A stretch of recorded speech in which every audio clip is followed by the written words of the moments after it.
আসসালামু আলাইকুম ওয়া রাহমাতুল্লাহি ওয়া বারাকাতুহু। সম্মানিত প্রিয় দর্শক, আজকে কুমিল্লাতে যে ঘটনা ঘটাইছে এটার জন্য আমরা তীব্র নিন্দা জানাই।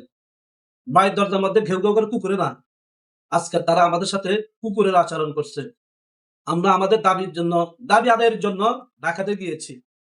আসার পথে ওনারা আমাদের সাথে যে বিশৃঙ্খলা করছে, এটা কোনো মানুষের কাজ হতে পারে না। আপনারা ভিডিওটা দেখতে থাকেন আর আমাদের কথাগুলো শুনতে থাকেন। উনারা আজকে যে হেরমটা আমাদের সাথে দেখাইছে, আমরা কেন তাদের সাথে যাই না? কুমিল্লার সাথে আমরা কেন যাই না? তাদের আচরণ থেকে দেখেন। বিভাগ হওয়ার আগে যদি এগুলো করে, বিভাগ ফাইলে আমাদের সাথে কি করবেন? তাদেরকে কেন ইতর বলা হয়? দেখেন তাদের কাজ কারবার থেকে। কুমিল্লা বিশ্ববিদ্যালয় তো তাদের না। ভাই আপনি বলেন এটা কি তাদের?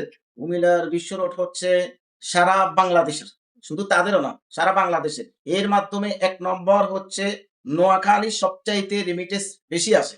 আমাদের অগ্রাধিকার বেশি আছে। কারণ সারা বাংলাদেশের মধ্যে ১ নম্বর ধনী হিসাবে আমরাই গ্রহণযোগ্য হয়েছি। তাহলে আমাদের অবশ্যই এটার মধ্যে আমাদের সেই আছে। আমাদের বিভাগের প্রতি আমার দাবি জানানোর আমাদের অধিকার আছে। আর আমাদের অধিকার তো আজকে থেকে না। ১৯৯৪ সালে একটা কমিটি গঠন করা হয়েছিল। ১৯৯৪ সাল থেকে এরপরে আপনার ১৮৭০ সাল থেকে আমাদের কাছে স্টিম রোলার চালাচ্ছে নোয়াখালীর বিষয়টা নিয়ে। আজকে উনারা যে আমাদের সাথে যে বৈষম্যের আচরণগুলো করছে, এটা তো একটা রাজনীতির মতো হয়ে গেছে। আমরা তাদের বাড়ির দরজা দিয়ে আসতেছি। কুকুরের মতো আমাদেরকে ঘেউ, ঘেউ করা শুরু করে দিয়েছে। তো এই স্বভাব হলো কুকুরের। এটা কোনো মানুষের আচরণ হতে পারে না। আজকে তারা গাড়িগুলা থামিয়ে যে অকথ্য ভাষায় গালিগালাজ করছে। তারা যে ইতর, এটা আবার তারা দ্বিতীয়বার প্রমাণ করছে। আর এই যে মেয়ে একটা দেখছেন না? এই কুলাঙ্গার মেয়ে, এটা কোনো ভদ্র মেয়ে, কোনো ভদ্র মায়ের গর্ভের সন্তান হতে পারে না। এই মেয়েটা কি বলতেছে শুনেন? কয় এদেরকে জবাই করে দে। জবাই করে দিই, এখানের মধ্যে আমরা কুমিল্লা বিভাগ বানাই। তাহলে দেখেন, এই যে আরেকটা আছে কুলাঙ্গার, টিভি সুলতান। এত বলে মানবতার ফেরিওয়ালা। এতে মানবতা দেখায় দেখাই লাকা ভেসে বানাইছে। তো আজকে আমাদের সাথে যে আচরণ করছে, এটার জন্য আমরা তীব্র নিন্দা জানাই।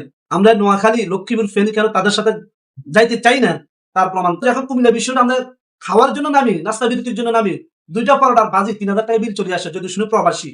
তো এরা এখন আগ থেকেও জুলুম মানুষের অত্যাচার করতেছে। আর বিভাগ পাওয়ার পরে আমার মনে হয় যদি কুমিল্লা উপরে আসতে হয়, তাহলে ওদেরকে চান্দা দিয়ে আসতে হবে। আজকে যে আচরণটা ওরা করছে, এটার জন্য আমরা তীব্র নিন্দা জানাই। আমরা পুরা তীব্র নিন্দা জানাই। আজকে ওরা যে কাজটা করছে, এটা আসলে ওরাতে শিক্ষিত, আমি বলি না ওরা শিক্ষিত না।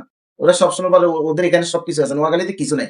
এখন আমি বলি ওদের কাছে যা আছে বেয়াদবি, এরপরে মানুষের সাথে ভালো ব্যবহার করার শিক্ষা এখন অর্জন করতে পারে নাই। ওরা মানুষের সাথে রাব ব্যবহার করে। আপনারা ফেসবুকে ঢুকলে দেখবেন তাদের যে ভাষা, এই ভাষা কোনো শিক্ষিত ভাষা না, অশিক্ষিত ভাষা। আর ওরা যে বেয়াদব, ব্রিটিশরাই বলে গেছে ইতর, সেটার প্রমাণ তারা নিজেরাই দিচ্ছে। আর একটা ইউটিউবার, উনি বাইরের ইউটিউবার, উনি বলতেছে নোয়াখালীর লোক কুমিল্লা বিশ্ব রোডে ঢুকলে আইডি কার্ড নিয়ে আসতে হবে, আইডি কার্ড দেখবে উনি। উনি কে? উনি আইডি কার্ড দেখার কে? আবার উনি বলতেছে, বেয়াদবি মাফ করবেন, উনি বলতেছে নোয়াখালী সবাই কি নন্যা চেক করবে। এখন ওই নন্যাটা কি উনার বংশধর দরকার না পুরো কুমিল্লা বাসীর জন্য দরকার নোয়াখালী? কারণ নোয়াখালী তো বর্তমানে সারা বাংলাদেশ না ১ নম্বর ধনী। এখন ধনী হিসেবে দনটাও দেখার জন্য উনার একটু খায়েশ মিটছে। কথাটা না বলে বুঝতেছি না, কারণ উনার মুখের কথা আমি এটা ব্যাখ্যা করে দিলাম। আসসালামু আলাইকুম ওয়া রাহমাতুল্লাহি ওয়া বারাকাতুহু।